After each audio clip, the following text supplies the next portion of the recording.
Look at this landscape. When people plan a trip to Virginia, this is exactly what they are looking for. They want quiet country roads, hiking trails that stretch for miles, and a chance to escape the constant noise of the modern world.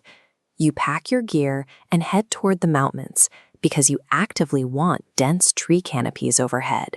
You want roaring streams that block out the sounds of traffic, and you absolutely want that total lack of cell service. But those exact environmental traits are the necessary physical mechanics for committing a crime completely unobserved.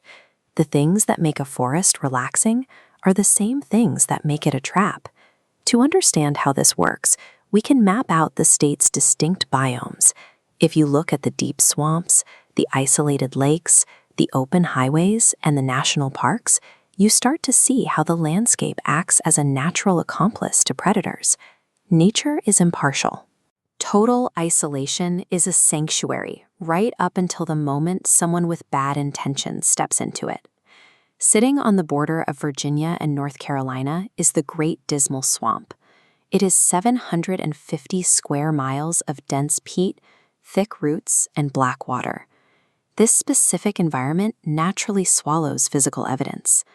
Over the decades, bodies have repeatedly surfaced in its remote canals.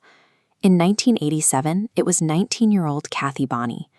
In 2015, cyclists found the dismembered remains of Brianna Armstrong hidden along the edge of the water. The swamp takes things in, and the thick brush makes sure they stay hidden. That same natural concealment happens out on the water. In the summer of 1980, an 18-year-old named Gina Hall vanished. After visiting a secluded cabin out on Claytor Lake, investigators found massive amounts of blood at the cabin and quickly zeroed in on a man named Stephen Epperly. But prosecutors faced a major problem.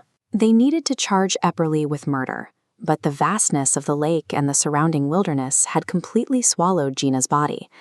At the time, conventional legal wisdom held that without a body, you simply could not secure a conviction. They bypassed that geographic advantage using a tracking dog. The animal picked up Epperly's scent directly from Gina's abandoned car, followed it over a railroad trestle, through the streets, and led police right to Epperly's front porch. That scent trail, combined with the blood evidence, was enough for a jury. Epperly became the first person in Virginia's history convicted of murder without a physical body. Swamps and deep lakes function as massive natural vaults for killers, but this case proved law enforcement was learning how to breach them. If you move out of the deep water and onto the asphalt, the threat profile changes. Route 29 stretches south from the Washington, D.C. suburbs down toward Charlottesville. Long, isolated stretches of road with minimal exits create highly vulnerable targets. If a driver is forced onto the shoulder, they are trapped. The open road becomes a hunting ground. In the winter of 1996, an unidentified man in a dark pickup truck spent 46 days working this exact highway. He would pull up behind lone female drivers, flash his lights, and claimed sparks were flying from under their cars.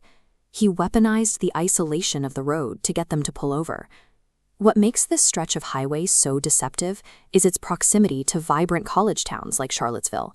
It projects a facade of safety, of civilization right around the corner, even when you are entirely cut off from help. This geographic layout allowed predators to operate undetected for long stretches. Men like Jesse Matthew Jr. used the corridor to abduct multiple victims. Having multiple predators operating here is statistically unusual, yet unsolved disappearances clustered tightly along this exact route. A scenic highway offers a killer a terrifying duality. They have immediate access to transient victims and an immediate, untraceable route of escape. Taking a killer's logic off the grid entirely brings us to Shenandoah National Park, a place defined by extreme altitude and total isolation. In 1996, 24-year-old Julie Williams and 26-year-old Loli Wynn hiked into the park to celebrate. A few days later, rangers found them brutally murdered near their campsite. The physical environment played a direct role in the attack. The campsite was situated near a rushing mountain stream, and the noise of the water literally drowned out the sound of the killer's approaching footsteps. The investigation hit a wall for 20 years. Traditional profiling fails when a random attack occurs in a location so isolated that there are no eyewitnesses, no security cameras, and no digital footprints to track. But the science caught up.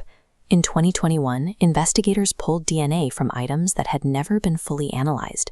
They ran it through the national database and got a match with a probability of 1 in 2.6 trillion. It pointed to Walter Jackson, a serial predator who used the park's vastness as his cover. The deep woods might grant a predator total invisibility during an attack, but microscopic evidence can ultimately outlast the geographical advantage of the forest. If we zoom out and look at the whole state, the pattern is clear. The same natural beauty that makes these places so highly desired is inextricably linked to the dark history hidden inside them. And despite massive leaps in DNA technology and aggressive no-body prosecutions, the wilderness still holds permanent, unsolved secrets. Look at Caldwell Fields. In 2009, 2 Virginia Tech students, David Metzler and Heidi Childs, drove out to this quiet, secluded area in the Jefferson National Forest. They were found shot to death in their car the next morning. There was no clear motive. Their wallets and guitars were left completely untouched. For 14 years, despite thousands of tips, aggressive DNA testing, and a $100,000 FBI reward, there has been total silence. The pristine beauty of nature is indifferent to human morality.